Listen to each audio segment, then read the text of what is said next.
दोस्तों, जन्नतुल बकी से जुमेरात को मुर्दे क्यों बाहर आ जाते हैं और अगर वो बाहर आते हैं तो बाहर आने के बाद वो क्या करते हैं। यकीनन ये एक ऐसी बात है जिस पर यकीन करना इंतहाई मुश्किल है, लेकिन जन्नतुल बकी के गोरकन का क्या कहना है और इन मुर्दों के बाहर आने की तस्वीर और वीडियोस जो मंजरे आम पर आई हैं वो भी हमने आपको आज की वीडियो में दिखानी है। प्यारे दोस्तों, ये बहुत ही पुरसरार किस्म की वीडियो है। सऊदीया मीडिया और हुकूमत की पूरी कोशिश है कि इस चीज को छुपाया जाए और मंजरे आम पर आने से रोका जा सके, लेकिन हमारा एक नुमाइंदा जो वहां पर पहुंचा और उसने मुकम्मल तहकीकात के बाद मुकम्मल मालूमात से हमें आगाह किया और जो पोशीदा हकायक मंजरे आम पर आए हैं वो आज की इस वीडियो में हमने आपसे शेयर करने हैं। आज की ये वीडियो आपका सर घुमा देगी दोस्तों कि ये है क्या मामला। ये जानने और मुकम्मल हकायक देखने के लिए हमारे साथ आखिर तक वीडियो में जुड़े रहिएगा और आगे बढ़ने से पहले कंफर्म कर लें कि आपने हमारा चैनल सब्सक्राइब कर रखा है और अगर नहीं तो अभी हमारा चैनल मौजा टीवी ऑफिशियल सब्सक्राइब करते हुए बेल आइकन को क्लिक कर दें ताकि हमारी आने वाली मजीद दिलचस्प वीडियोस का नोटिफिकेशन बर वक्त आपको मौसूल होता रहे। तो आइए आगाज करते हैं आज की वीडियो का। प्यारे दोस्तों, जैसा कि आप जानते हैं कि जन्नतुल बकी मुसलमानों का पहला मुनज़्ज़म कब्रिस्तान है। ये दफन होने वाले अफराद खुशनसीब इसलिए कहलाते हैं कि इस मुकद्दस हिस्से में कई सहाबा इकराम की कब्र मुबारक भी मौजूद हैं। पहले हम आपको बताएंगे कि यहाँ मैयत को किस तरह दफन किया जाता है। जैसे ही किसी का इंतकाल होता है और वो कब्रिस्तान से रजू करते हैं तो लाहद बनवाई जाती है और फिर मैयत को लाके इसमें दफन किया जाता है। चूंकि ये कब्रिस्तान मदीना मनव्वरा में है इसलिए हर वक्त बड़ी तादाद में मुसलमान मौजूद होते हैं जो इस्लामी फरीजा समझते हुए मैयत को कंधा देने, नमाज जनाजा पढ़ने और कब्र पर मट्टी डालने के लिए मौजूद होते हैं। एक मुसलमान के लिए दूसरे मुसलमान की कब्र पर मट्टी डालना बाइस से सवाब है। जन्नतुल बकी की एक खास बात यह है कि यहाँ कब्रों पर किसी किस्म की तख्तियां या शनाख्त मौजूद नहीं।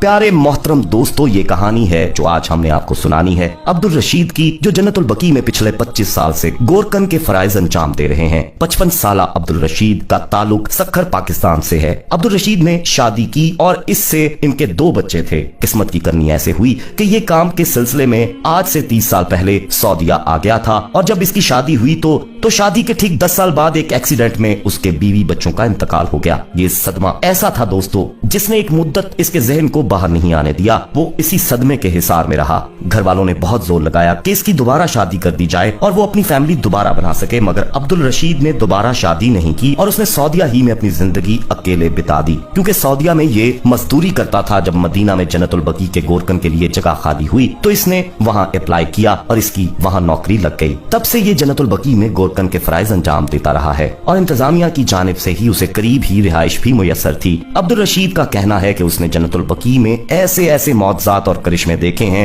जिनका आम शख्स तसव्वुर भी नहीं कर सकता और लोगों को ये सब बातें सिर्फ झूठ ही महसूस होंगी, लेकिन उसने अपनी आंखों से बहुत कुछ देखा है। और अभी हालिया जो बातें अब्दुल रशीद की सामने आई हैं वो वाकई एक आम शख्स को हिला कर रखते हैं। अब्दुल रशीद ने बताया कि कुछ साल पहले जब वो रात को एक कब्र तैयार कर रहा था, रात के तकरीबन 2 बजे का वक्त होगा, तो उसने एक अजीब मंजर देखा। उसने देखा कि कब्रें अचानक से फटना शुरू हो गई हैं और उसमें से सफेद कफन में मलबूस मुर्दे कब्रों से बाहर निकल आए हैं जो जोर जोर से पहले रोने लगे और उन्होंने मस्जिद नबवी की तरफ मुंह करके बुलंद आवाज में दरूद पाक पढ़ना शुरू कर दिया। ये मंजर दोस्तों ऐसा सहर अंगेज था कि अब्दुल रशीद सख्ते की सी कैफियत में आ गया और जब तक उसके हवास बहाल हुए वो कहता है कि दिन की रोशनी निकल रही थी। उसने भाग कर वो कब्रें देखी जो रात उसने अपनी आंखों से खुलती देखी थी। वो बिल्कुल अपनी असल हालत में थी और उनमें दरार तक नहीं थी। खैर, उस दिन तो उसे लगा कि हो सकता है कि ये सब उसका वहम हो और नींद की कैफियत हो गई हो और उसने ये सब ख्वाब में देखा होगा। उसने ये सब इग्नोर कर दिया और किसी और से भी इसका तस्करा नहीं किया। मगर इत्तेफाक ये हुआ दोस्तों कि उससे अगली जुमेरात भी अचानक किसी की तदफीन के लिए आधी रात को उसे कब्र तैयार करने के लिए जन्नतुल बकी में जाना पड़ा और रात के उसी पहर उसने फिर वही सब देखा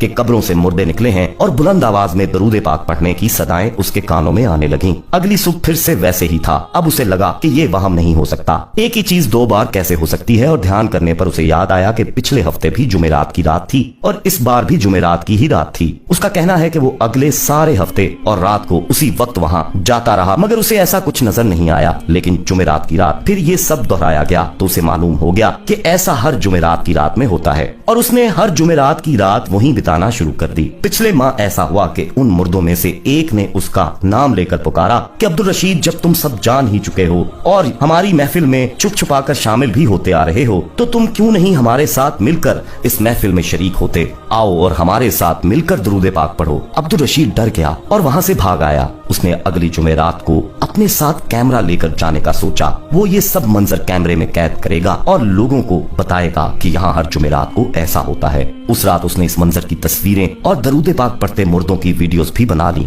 घर आकर उसको देखा, तसल्ली की और सो गया।